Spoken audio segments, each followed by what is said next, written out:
I'm a cool because I love what I'm doing and I love to share it with my all colleagues and patients, and so I have to do it digitally for me to achieve more people around the world.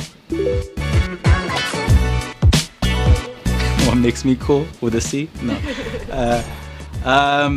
I think, you know, I started this whole thing as far as my personal story with social media.